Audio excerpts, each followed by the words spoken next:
Transaction यहाँ देख रहे हैं आप लोग। ट्रांजैक्शन का दो पक्ष होता है। किसी भी बिजनेस में अहम रोल होता है ट्रांजैक्शन का। भैया जब तक उसमें ट्रांजैक्शन नहीं होगा तब तक तो क्या होगा, कुछ होगा ही नहीं। तो ट्रांजैक्शन जिसको हिंदी में हम लोग लेन देन कहते हैं, उस लेन देन का बिजनेस में हम लोग तो सीधा समझते हैं लेन देन, ट्रांजैक्शन। लेकिन नहीं, ध्यान से सुनिए, ध्यान से देखिएगा।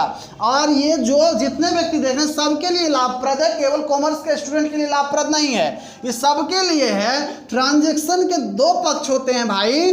पहला पक्ष होता है डेबिट रिकॉर्ड, दूसरा पक्ष होता है क्रेडिट रिकॉर्ड। पहला पक्ष डेबिट रिकॉर्ड, दूसरा क्रेडिट रिकॉर्ड। डेबिट रिकॉर्ड का मतलब होता है हिंदी में नाम पक्ष, जिसको डेबिट कहते हैं, और क्रेडिट रिकॉर्ड का हिंदी होता है जमा पक्ष, जिसको क्रेडिट कहते हैं। समझ आए बात को?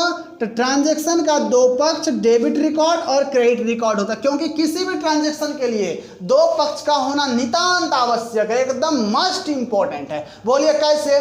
तो ये कलम है, हमें सेल करना है। कैसे? ये कलम को यहाँ रख दिए, क्या ये बिक्री हो गया, ट्रांजैक्शन हो गया? नहीं हुआ।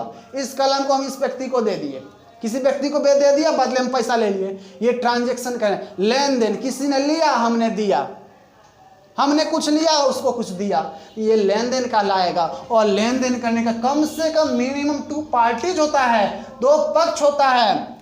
यहाँ मैंने बताया ट्रांजैक्शन के 2 पक्ष, लेन देन का डेबिट रिकॉर्ड, क्रेडिट रिकॉर्ड, नाम पक्ष, जमा पक्ष। समझ में आई बात को? डेबिट रिकॉर्ड को शॉर्टकट में डीआर से इंडिकेट करते हैं, क्रेडिट रिकॉर्ड को शॉर्टकट में सीआर से इंडिकेट करते हैं। तो इसको डीआर सीआर नहीं पढ़ते, बहुत आदमी डीआर सीआर पढ़ते हैं, गलत है। डीआर सीआर नहीं पढ़ना है। पढ़ना क्या है? डीआर मतलब डेबिट, सीआर मतलब क्रेडिट। फिर टेक्नोलॉजी वाला दिमाग लगाइएगा आप लोग। डीआर मतलब डेबिट कैसे हुआ? तो भैया बताते, क्योंकि डेबिट का तो DEBIT ऑफ स्पेलिंग होता है। फिर मैं बताता हूँ, D for debit, R for record, C for credit, R for record. इसलिए CR DR का फुल फॉर्म होता है, DR का फुल फॉर्म होता है डेबिट रिकॉर्ड, और CR का फुल फॉर्म क्रेडिट रिकॉर्ड होता है। थैंक्स वीडियो देखने के लिए, आपको बहुत बहुत धन्यवाद। अगला वीडियो हम लोग देखते हैं 11th में, इसके बाद गोल्डन रूल 11th का। चलिए।